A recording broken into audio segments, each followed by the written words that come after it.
এই জায়গাটাই গ্রামের সবথেকে বড় সৌন্দর্য। এই ভালোবাসা, এই একসাথে থাকার অনুভূতি, এই আন্তরিকতা শহরের চার দেওয়ালের মাঝে খুঁজে পাওয়া যায় না। অনেকদিন পর শহর থেকে গ্রামে এসে মনে হলো আমি যেন নিজের একটা অংশ ফিরে পেয়েছি। খোলামেলা বাতাস, সবুজ প্রকৃতি আর মানুষের নিঃস্বার্থ ভালোবাসা, সবকিছু মিলিয়ে এখানে একটা আলাদাই শান্তি।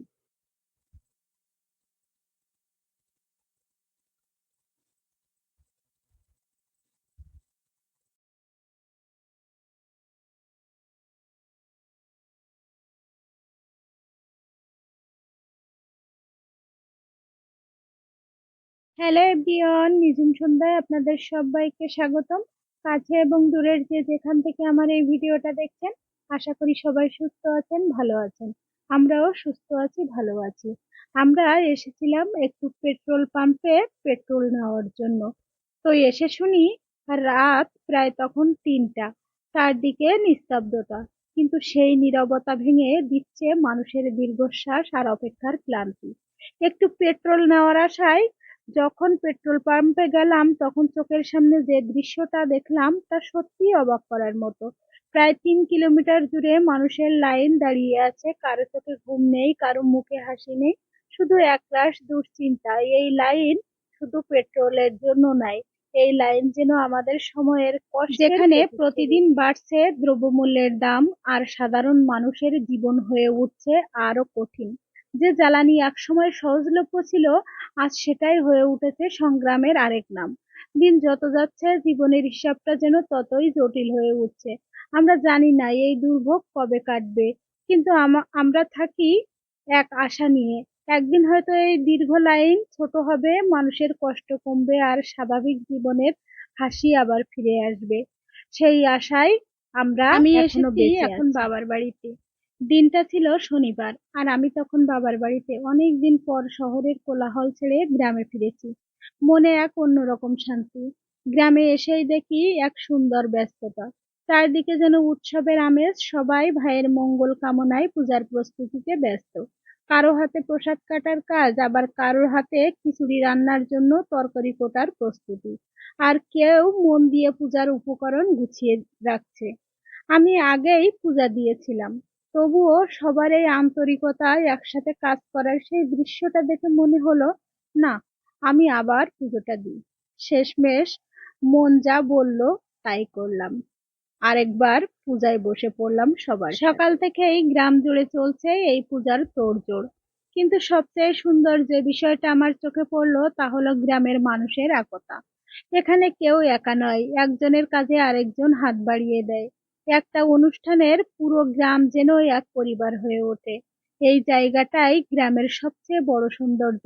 এই ভালোবাসা, এই একসাথে থাকার অনুভূতি, এই আন্তরিকতা শহরের চার দেওয়ালের মাঝখানে খুঁজে পাওয়া যায় না।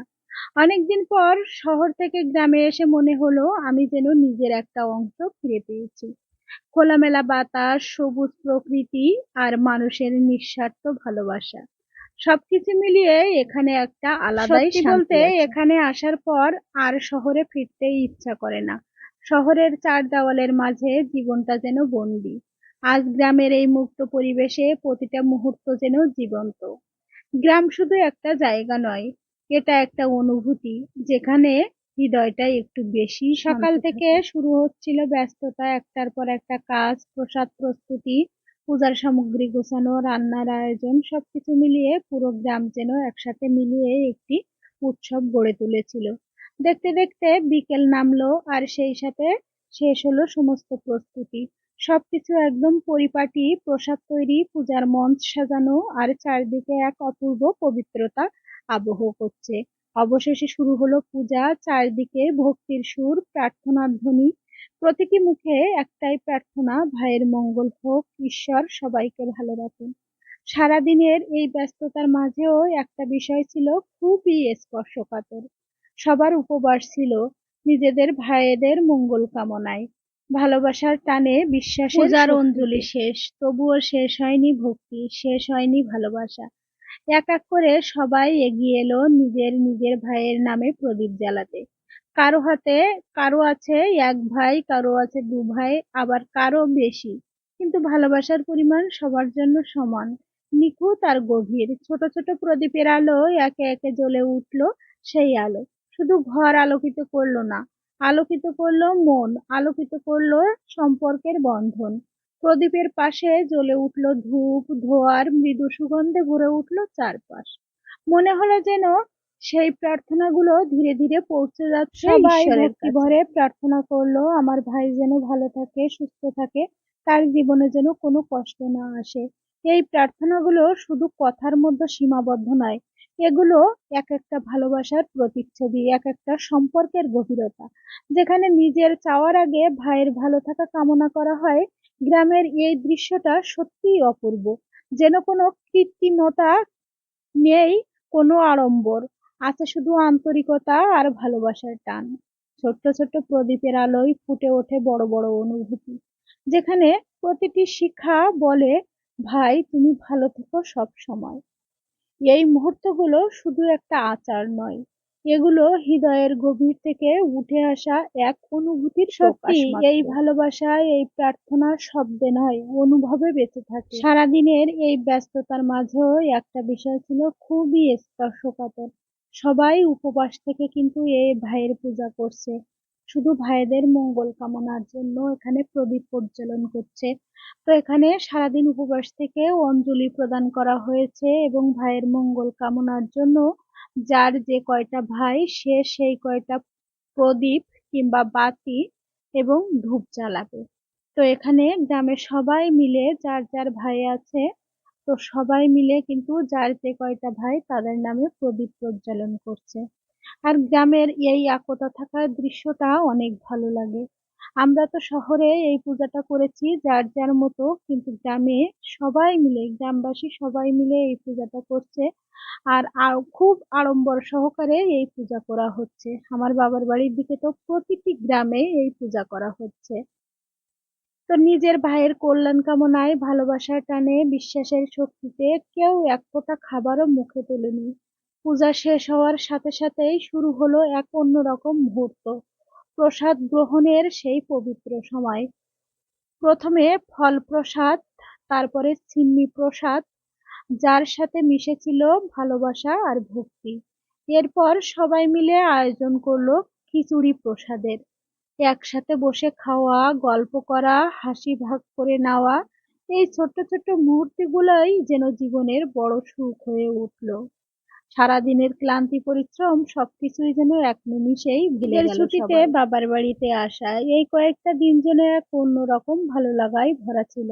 পরিবারের সবার সাথে কাটানো সময়, গ্রামের শান্ত পরিবেশ, সব মিলিয়ে মনটা ভরে গিয়েছিল। কিন্তু ছুটি তো আর চিরদিন থাকে না, ধীরে ধীরে সেই ফেরার সময়টা চলে এলো। মনে একটু কষ্ট, একটু টান, তবুও বাস্তবতার ডাকে সাড়া দিতেই হয়। ভাবলাম ফেরার আগে একটা কাজ করে নিই, সকালে জগিং এর জন্য একটা সুন্দর জুতা কিনবো।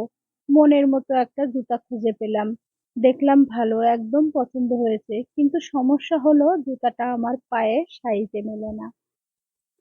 তো ভাবলাম অন্য কিছু দেখি। তো একটা জুতা দেখলাম, কিন্তু মন তো হার মানে না, যেটা ভালো লেগেছে সেটার মতো একটাও ভালো লাগছে না। শেষমেশ অনেক খোঁজাখুঁজির পরও যখন মনের মতো কিছু পেলাম না, তখন সিদ্ধান্ত নিলাম আজ আর জুতা কেনা হবে না, খালি হাতেই ফিরতে হবে। কিন্তু জুতাটা হয়তোবা পরবর্তীতে অন্য কোথাও থেকে আমি কিনে নেব, কারণ এই ছোট্ট অপূর্ণ ইচ্ছেটাই হয়তো জীবনের বড় সৌন্দর্য অন্য এক সময় বাড়িয়ে দিবে আমার। কিনেই যখন বাড়ি ফিরলাম, মনে একটু খালি খালি লাগছিল, কিন্তু বাড়িতে ঢুকতেই সেই অনুভূতিটাই এক মুহূর্তেই বদলে গেল। দেখি আমার মা, কাকিমা আর বোন সবাই মিলে মাছ কাটতে বসে গেছে। চারদিকে এক ব্যস্ততার পরিবেশ, কিন্তু সেই ব্যস্ততার মাঝেও ছিল একরাশ আপন ভাব। এই মাছগুলো আমাদের এলাকার একদম টাটকা ঘেরের তেলাপিয়া মাছ আর ট্যাংরা মাছ, যে মাছগুলোর স্বাদ সত্যি ভাষায় প্রকাশ করা কঠিন। একবার খেলে বারবার খেতে ইচ্ছা করবে। অনেকগুলো মাছ কাটা, পরিষ্কার করা, সব মিলিয়ে কাজটাও অনেক কঠিন। ধৈর্য আর সময় দুটোই লাগে অনেক। মা, কাকিমা আর বোন মিলে যত্ন করে মাছগুলো কেটে নিল, আর আমি বসে থাকতে পারলাম না, মনে হলো এই কাজে আমারও একটু হাত লাগানো উচিত। তাই আমিও মায়ের পাশে গিয়ে দাঁড়ালাম এবং মাছ ধোয়ার কাজে একটু সাহায্য করলাম। তো সেই মুহূর্তটা ছিল খুব সাধারণ, কিন্তু তার মধ্যেই লুকিয়ে ছিল এক অসাধারণ অনুভূতি, একসাথে কাজ করার আনন্দ, পরিবারের সাথে সময় কাটানোর শান্তি। জীবনের আসল সুখ হয়তোবা এই ছোট্ট ছোট্ট মুহূর্তগুলোতেই লুকিয়ে থাকে, যেখানে কোনো বড় কিছু নেই, তবুও আছে অগাধ ভালোবাসা, মনের খালি ভাবনা কোথাও যেন হারিয়ে গেল। আর মনে হলো ঘর মানেই শুধু একটা জায়গা নয়, ঘর মানেই মানুষ, ভালোবাসা আর একসাথে থাকার উষ্ণতা। বাড়ি ফেরার সময় যতই কাছে আসে, মনের ভিতর একটা অদ্ভুত কষ্ট ততই বাড়তে থাকে। তবুও সেই কষ্টের মাঝেও মা যেন ভালোবাসা দিয়ে প্রতিটা মুহূর্ত ভরিয়ে দিতে চান। আমরা চলে যাব ভেবে মা দুপুরে স্নান করে এসে নিজ হাতে একটা হাঁস কেটে দিলেন, কারণ মা জানেন আমি হাঁসের মাংস কতটা পছন্দ করি। এই একটা বিষয় সবসময় আমাকে অবাক করে, আমি যখনই বাবার বাড়ি আসি মা আমার পছন্দের প্রতিটা খাবার বানানোর চেষ্টা করেন। এ যেন শুধু রান্না নয়, এ যেন মায়ের ভালোবাসা। আর মায়ের হাতের রান্না স্বাদ আসলেই কোনো তুলনা হয় না। এর স্বাদ আসলে কোনো রেসিপিতে নেই। এটা থাকে মায়ের মমতায়, যত্নে আর নিঃস্বার্থ ভালোবাসায়। আমার কাছে তো মনে হয় পৃথিবীর প্রতিটা ছেলে মেয়ের কাছেই তার মায়ের হাতের খাবারটাই সব থেকে সেরা। তেমনি আমার কাছেও আমার মায়ের হাতের রান্নাটাই পৃথিবীর সেরা স্বাদ। রান্না হয়ে গেছে, সবাই একসাথে বসে খাওয়া দাওয়া করছি। হাসি গল্প আর সেই পরিচিত স্বাদ, সব মিলিয়ে মুহূর্তটা যেন অন্যরকম বেশি আপন হয়ে উঠেছে। কারণ আমরা জানি আগামীকাল আবার চলে যেতে হবে, আর সেই ব্যস্ত জীবনে ফিরে যেতে হবে। তাই আজকের এই খাবারটা শুধু খাবার নয়, এটা ভালোবাসা জমিয়ে রাখার একটা চেষ্টা, একটা স্মৃতি, যা হয়তো একদিন মনে ধরে রাখবে। মা হয়তো কিছু বলছে না, কিন্তু তার প্রতিটা কাজে বোঝা যাচ্ছে আর একটু থাকলে ভালো হতো। সত্যি মায়ের হাতের রান্না শুধু পেট ভরায় না, এটা মনটাকেও শেষে জড়িয়ে চলে দেয়। আসার সময় ভোরের আলো ঠিকঠাক ফোটার আগেই আমরা রওনা দিয়ে দিয়েছি। মনের ভিতর একটু কষ্ট, একটু টান, তবুও ফেরাটা তো জীবনের অংশ। আমাদের বাড়ি থেকে যেখানে আমরা থাকি সেই পথটা অনেক দীর্ঘ, তাই বাইকে করে আসতে আসতে মাঝে মাঝেই থামতে হয়, একটু বিশ্রাম, একটু নিঃশ্বাস নেওয়ার প্রয়োজন হয়। আজও তেমনই। রাস্তা পেরোতে পেরোতে এসে বুঝলাম পিরোজপুর বঙ্গমাতা সেতুর উপরে। এখানে এসে মনে হলো শরীরটা যেন আর পারছে না, তাই দুজনে একটু থেমে গেলাম। চারদিকে খোলা আকাশ, নিচে বয়ে চলা নদী আর হালকা বাতাস, সব মিলিয়ে ক্লান্তি যেন একটু কমে গেল আমাদের। এই ছোট্ট বিরতিটা খুব দরকার ছিল। দীর্ঘক্ষণ পথ পাড়ি দেওয়া গেলেও এমন কিছু মুহূর্ত কিন্তু আমাদের পুরো সত্যি 10 দিনের ছুটি কাটিয়ে অবশেষে ফিরে এলাম আবার সেই চেনা জীবনে। কিন্তু বাসায় ফিরেই আমার একটা অভ্যাস, যেটা আমি কখনোই ভুলে যাই না। আমি যেখানেই থাকি না কেন ফিরে এসে সবার আগে খোঁজ নেই আমার প্রিয় গাছগুলোর। তাই এবারও ঠিক তেমনই জামা কাপড় চেঞ্জ করে ছুটে এলাম আমার গাছের কাছে। আর গিয়ে দেখলাম তাতে যেন মনটা ভরে গেল একরাশ আনন্দে। আমার লাল জবা ফুলের গাছটাতে ফুটে আছে টাটকা উজ্জ্বল ফুল, পুরো গাছটা যেন আলোয় ভরে উঠেছে। সেই লাল রঙের উজ্জ্বলতা চোখে পড়তেই মনে হলো এ তো আমার শান্তি, এ আমার ভালো লাগা। মাঝখানে একটা বড়সড় বৃষ্টি হয়েছিল, তাই গাছগুলোকে আলাদা করে জল দেওয়ার প্রয়োজন হয়নি, বরং বৃষ্টির ছোঁয়ায় গাছগুলো আরো তরতাজা, আরো প্রাণবন্ত হয়ে উঠেছে। পাতাগুলো ঝকঝক করছে, ফুলগুলো হাসছে, আর সেই দৃশ্য দেখে আমার মনটাও যেন ভরে উঠলো একরাশ শান্তিতে। আমি যেহেতু গাছপ্রেমী মানুষ, গাছ লাগাতে খুবই পছন্দ করি, তাদের বড় হতে দেখা এই জিনিসগুলো আমার কাছে এক অন্যরকম সুখ এনে দেয়। আর আজ সেই সুখটা কয়েক গুণ বেড়ে গেল। বিশেষ করে আমার ঠাকুমার দেওয়া একটা ছোট্ট টগর ফুলের ডালও আছে এখানে, যেটা আমি যত্ন সহকারে বসিয়েছি। আজ দেখি সেই ছোট্ট ডালটা থেকেও বের হয়েছে নতুন নতুন শাখা প্রশাখা, একটা নতুন জীবনের মতো ধীরে ধীরে বেড়ে উঠছে। এই দৃশ্যটা দেখে সত্যিই আমি মুগ্ধ হয়ে গেছি। মনে হলো ভালোবাসার যত্ন দিয়ে ছোট্ট একটা ডাল একদিন বড় হয়ে ওঠে। গাছগুলো শুধু গাছ নয়, এগুলো আমার অনুভূতি, আমার তো কেমন লাগলো আমার আজকের ভিডিও? অবশ্যই কমেন্টে জানাতে ভুলবেন না। যদি ভালো লেগে থাকে তাহলে লাইক, কমেন্ট এবং সাবস্ক্রাইব করে আমার নতুন বন্ধু হয়ে আমার সাথে থেকে যেতে পারেন। সবাই সুস্থ থাকবেন, ভালো থাকবেন। দেখা হবে আবার পরবর্তী কোনো ভিডিওর সাথে। ধন্যবাদ সবাইকে।